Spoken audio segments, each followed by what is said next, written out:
За e под x функц маань 4x-ээс хасах нь 3 үед x нь ямар утга авах вэ гэхээр хасах 1-ээс 1-ийн хооронд утга авах юм. Харин e под x маань x квадрат үед x-ийн авах утга маань 1-ээс 3 гэдэг утга авах.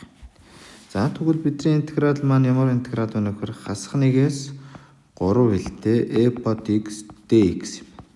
За интегралын чанар ёсоор хасах 1-ээс 1 хэлтэй e под x dx нэмэх нь интеграл 1-ээс 3 хэлтэй e под x dx гэж хичүүлнэ гэсэн.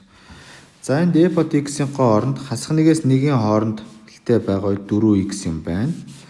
За бичих юм бол хасах 1-ээс 1 хэлтэй байгаа үед x функц маань 4x-ээс хасах нь 3 юм байна.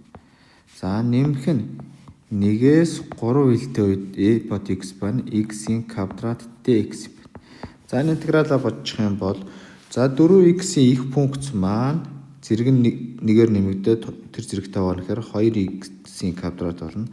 3-ийн их функц чинь 3x хэл маань хасах 1-ээс 1 хэлтэй гэсэн. Нэмэх нь x квадрат их функц болохоор x-ийн кубыг хуваах нь 3 юм байна. Тэгээ хэл нь 1-ээс 3 хэлтэй.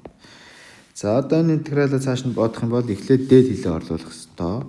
2-ыг үрждэг нь 1-ийн квадрат хасах нь 3-ыг үрждэг нь 1.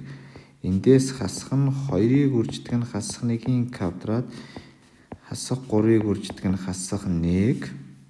Заавал нэмэх нь одоо 3-ын кубыг хуваах нь 3-аас хасах нь 1-ийн кубыг хуваах нь 3. За энэ илэрхийллийг нийтэд нь бодчих юм бол 3-ны 8 буюу 2 бөхөд 3-ны 2 буюу d эрүүлт байх нэ.